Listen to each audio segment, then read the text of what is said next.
சொல்லுங்க அண்ணி. தீபா, என்ன நடந்துச்சு தெரியுமா?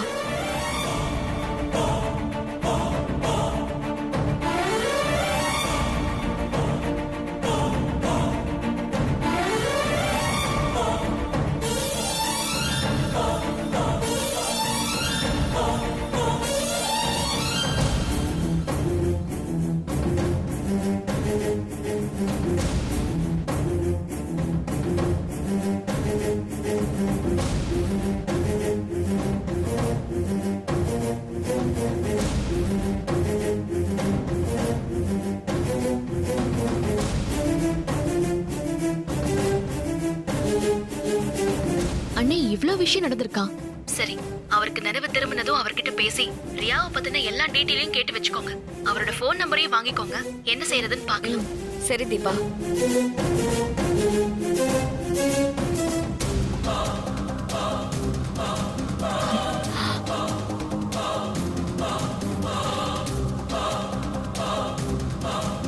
நான் தீபா கிட்ட நடந்த எல்லாத்தையும் சொல்லிட்டேன்.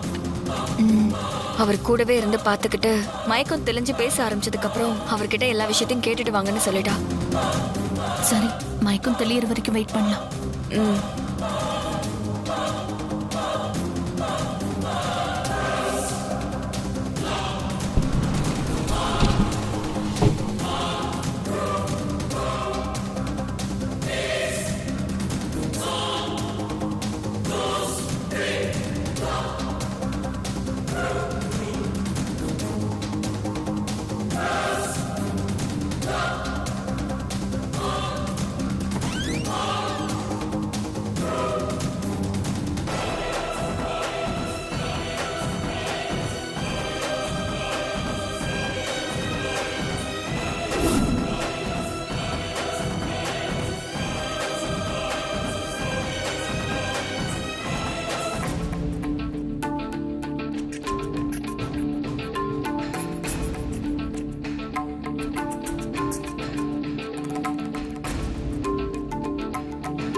சிஸ்டர், சிஸ்டர், சொல்லுங்க.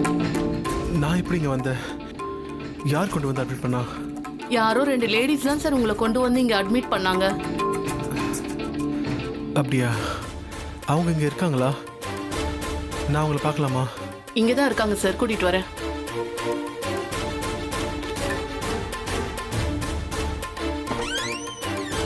மேடம், பேஷண்ட் கண்ணு முழிச்சிட்டாங்க, வந்து பாருங்க. சரி.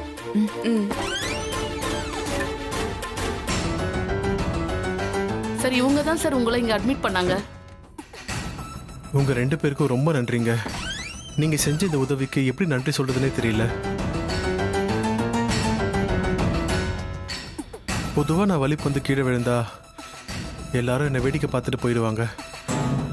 10 நிமிஷமோ 20 நிமிஷமோ கழிச்சு நானே எந்திரிச்சு வந்தா தான் ஆச்சு. ஆனா முன்ன பின்ன தெரியாத நீங்க என்னை ஹாஸ்பிட்டல் கொண்டு வந்து அட்மிட் பண்ணிருக்கீங்க.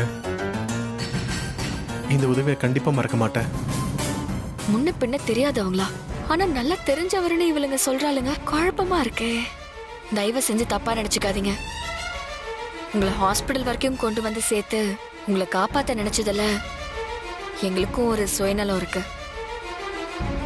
கோவில்ல நீங்க ரியா கிட்ட பேசிட்டு இருந்ததை நாங்க பார்த்தோம்.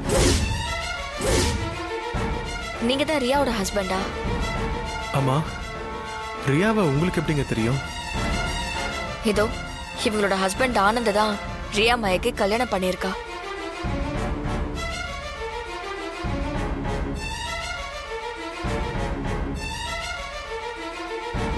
இவங்களுக்கும் ஆனந்துக்கும் கல்யாணம் ஆகி நல்லா தான் குடும்பம் நடத்திட்டு இருந்தாங்க. இவங்க வாழ்க்கைக்குள்ள ரியா சுனாமி மாதிரி வந்து இவங்க குடும்பத்தையே கலைச்சு போட்டுட்டா.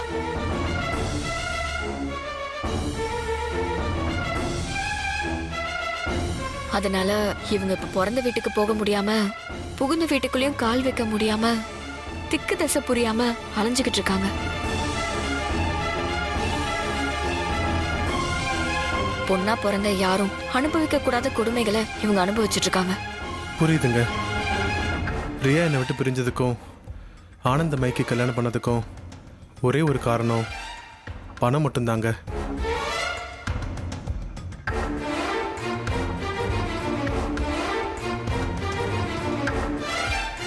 பணம், காரு, பங்களா, நகைன்னு அளவுக்கு மீறின லக்ஸரி லைஃப் வாழணும்னு ஆசைப்பட்டு தான் ரியா இந்த தப்பை பண்ணியிருக்கா.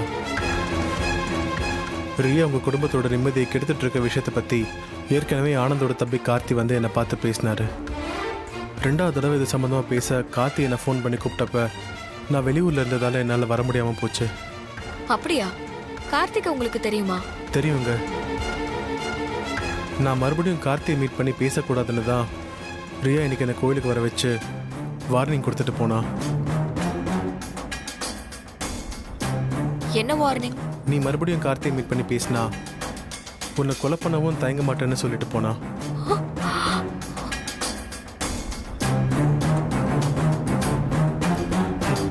இதில் ஆச்சரியப்படுறதுக்கோ அதிர்ச்சி ஆகிறதுக்கோ ஒன்றுமே இல்லைங்க. பணத்துக்காக அவள் என்ன வேணால் பண்ணுவாங்க. அவள் என்னை வெறுத்து ஒதுக்கிட்டு போனதுக்கு முதல் காரணம் நான் ஒரு சாதாரண ஐடி எம்ப்ளாயியாக இருந்து அவளோட சொகுசு வாழ்க்கைக்கு தேவையான பணத்தை சம்பாதிச்சு கொடுக்க முடியலங்கிறது தான்.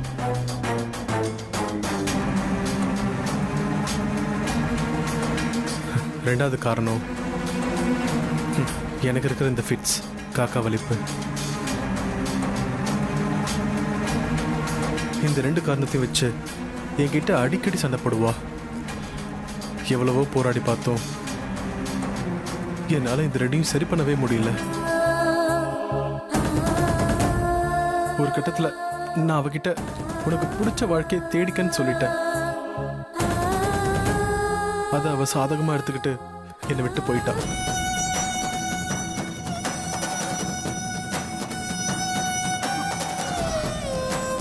அப்படி போனவ யாராவது கல்யாணம் ஆகாதவங்களோ டைவர்ஸ் ஆனவங்களே லவ் பண்ணி கல்யாணம் பண்ணி செட்டில் இருந்தா பரவாயில்ல. போயும் போயும் இவங்க லைஃப்குள்ளேயே விளையாடணும். அதனால வீட்டுக்குள்ள எவ்வளவு பிரச்சனை தெரியுமா? இவங்க மாமியார் வீட்டை விட்டு போய் உசுரோட திரும்பி வந்ததே பெரிய விஷயமா போச்சு. அப்படி திரும்பி வந்தும் அவங்களுக்கு கொஞ்சம் கூட நிம்மதி இல்ல. நான் தான் இந்த குடும்பத்தோட மூத்த மருமகன்னு சொல்லிக்கிட்டு ரியா பண்ற அழிச்சாட்டியும் கொஞ்சம் நஞ்சம் இல்ல.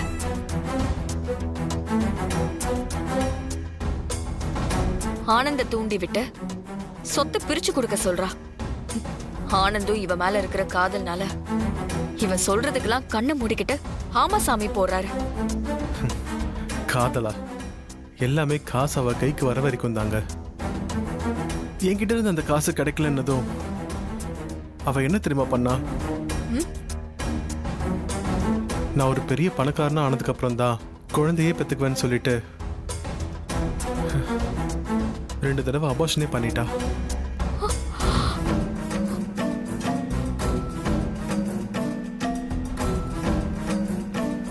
அடி பாவி, அவ்வளவு கல் நெஞ்சக்காரியா? எவ்வளவோ இருக்குங்க, சொன்னா சொல்லிக்கிட்டே போகலாம். சரி, இதெல்லாம் வந்து அப்படியே நீங்க கார்த்திக் கிட்டயும் ஆனந்த் கிட்டயும் அவங்க அம்மா கிட்டயும் ஒரு தடவை சொன்னீங்கன்னா ரியா கிட்ட இருந்து இந்த குடும்பம் தப்பிக்கும். உங்களுக்கும் ரொம்ப புண்ணியமா போகும். பண்ணுவீங்களா? ஐயோ, அதான் நான் சொன்னனே. இன்னைக்கு தான் அவள் வந்து என்னை எச்சரிக்கை பண்ணிட்டு போயிருக்கா. உடனே நாங்கள் வந்தா நிச்சயமா என்னை தீர்த்து கட்டிடுவா. ஆமா ஆமா, இப்போ நீங்க வர்றது சரியா இருக்காது. உங்க ஃபோன் நம்பர் கொடுங்க. ஒரு 2 நாள் கழிச்சு ஆனந்த் மட்டும் நீங்க சொல்ற இடத்துக்கு அனுப்பி வைக்கிறோம். அவர்கிட்ட நீங்க எல்லா விஷயத்தையும் சொல்லிடுங்க. எனக்கு அது போதும். 2 நாள் கழிச்சுனா பிரச்சனை இல்லை. நம்பர் நோட் பண்ணிக்கோங்க. சரி சொல்லுங்க. 9841. சொல்லுங்க.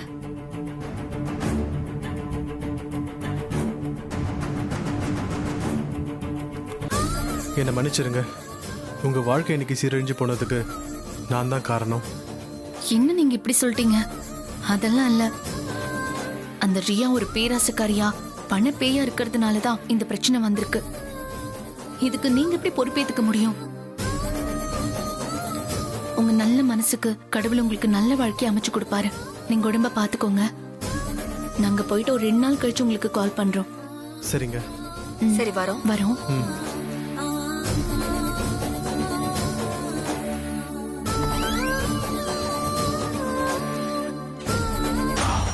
யார பார்க்க கூடாது, யார்கிட்ட பேசக்கூடாதுன்னு நினைச்சிட்டு இருந்தோமோ அவனையே பார்த்து பேசிட்டாங்களே. இருக்க இருக்க பிரச்சனை பெருசாகிட்டே போகுது. இதுக்கப்புறம் யாரும் இவன் கிட்ட வந்து பேசவே கூடாது.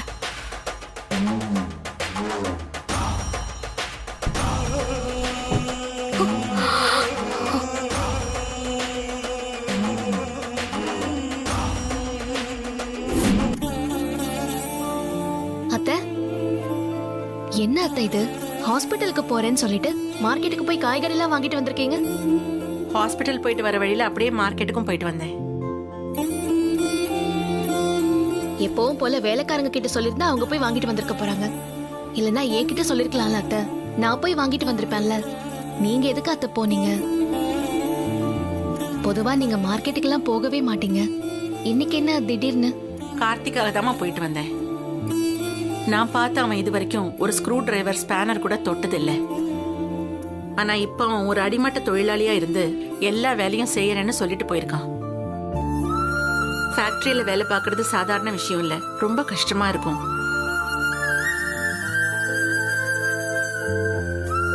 பசி வாட்டி எடுக்கும். நீ வேணா பாரு, பயங்கர பசியோட வருவான். அதனாலதான் நானே போய் அவனுக்கு பிடிச்சதெல்லாம் பார்த்து பார்த்து வாங்கிட்டு வந்தேன். இன்னைக்கு என் கையால அவனுக்கு சமைச்சு கொடுக்க போறேன். நீ போய் ரெஸ்ட் எடுத்துக்கோ. நல்லா இருக்கு அத்தை நீங்க சொல்றது. நீங்க உங்க பையனுக்கு எதை எதை எந்தெந்த பக்குவத்துல பண்ணணும்னு நீங்க எல்லாத்தையும் எனக்கு சொல்லி கொடுங்க அத்தை. எல்லா வேலையும் நானே பண்ணிடுறேன் அத்தை. கொடுங்க.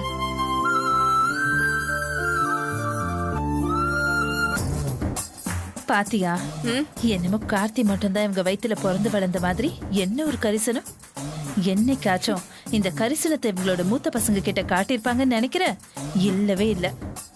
இருக்கட்டும் விடுங்க. ஆனந்தும் அருணும் போடுற போடல கார்த்திக் துண்ட காணும் துணிய காணும்னு ஓடி வந்து விழுந்தானா விழுந்ததுதான்.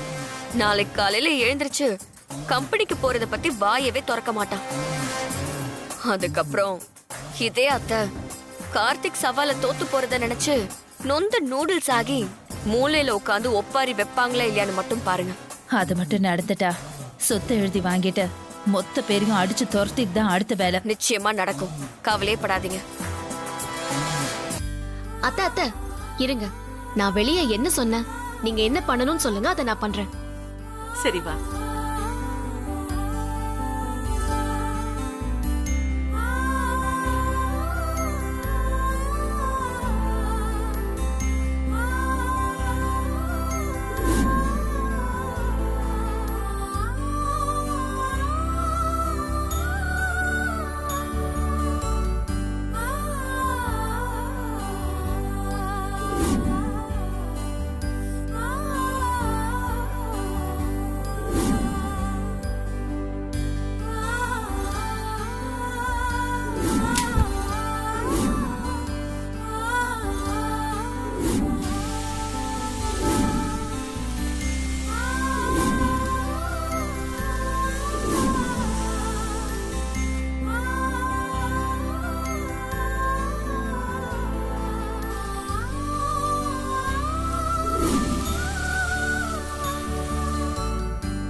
கார்த்திக்கு சின்ன வயசுல இருந்தே இந்த உருளைக்கிழங்கு பொரியல்னா ரொம்ப பிடிக்கும்.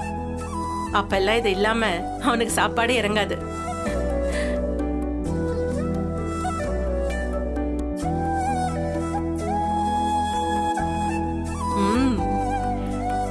இந்த முள்ளங்கி கூட்டு இருக்கே, இது அவனுக்கு அவ்வளோ ஸ்பெஷல்.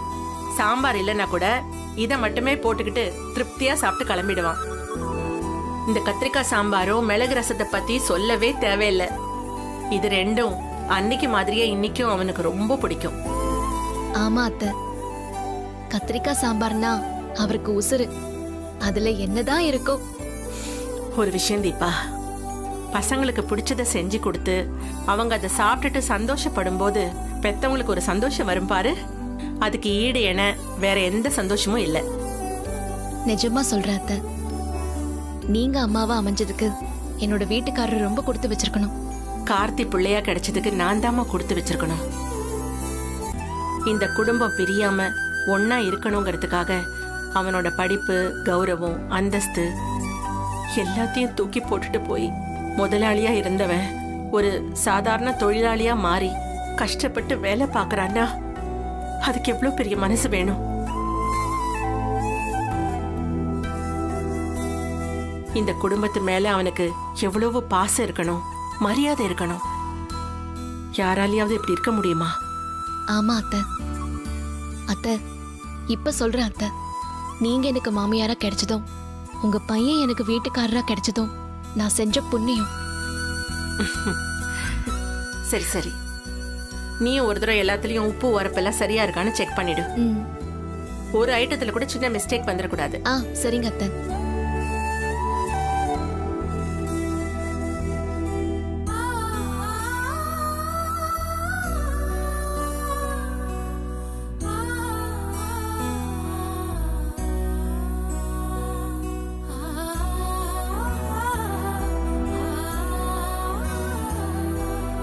ம், சூப்பரா இருக்கு அத்தை.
Stop it.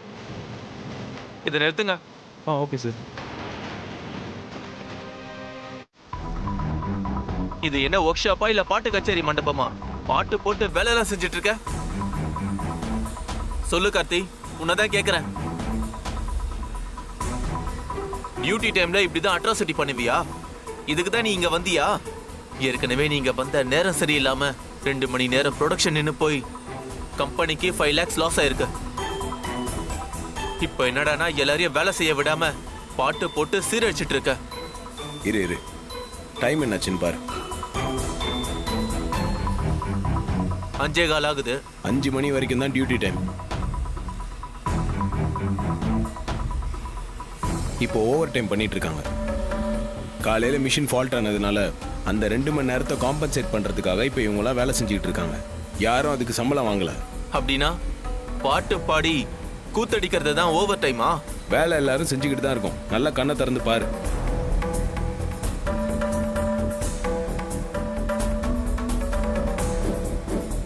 சம்பளம் வாங்காம நம்ம கம்பெனிக்காக வேலை செய்யறவங்களுக்கு அந்த வேலையோட கஷ்டம் தெரியக்கூடாது. அதுக்காக தான் அவங்க பாட்டு கேட்குறாங்க. அது அவங்கள சந்தோஷமா வேலை செய்ய வைக்கும். வேலையும் வேகமாக நடக்கும். போங்க பாஸ், போய் உங்கள் சீட்டில் உட்காந்து வேடிக்கை பாருங்க. இன்னும் 2 மணி நேரம் கழிச்சு உங்கள் சூப்பர்வைசரை கூப்பிட்டு எவ்வளோ ப்ரொடக்ஷன் ஆயிருக்குன்னு கேளு. அதுக்கப்புறமா வந்து என்கிட்ட பேசு. அண்ணா பாட்டை போடணும். நீங்கள் போகலாம் பாஸ்.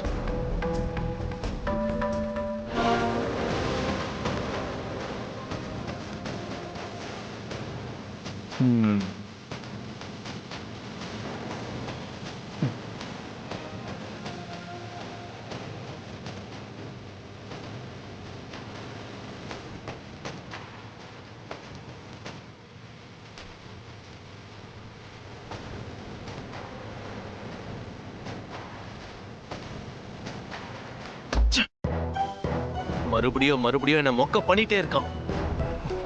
விட மாட்டேன். இன்னும் அவன் என்னோட விஸ்வரூபத்தை பார்க்கல. பார்த்தா தாங்க மாட்டான்.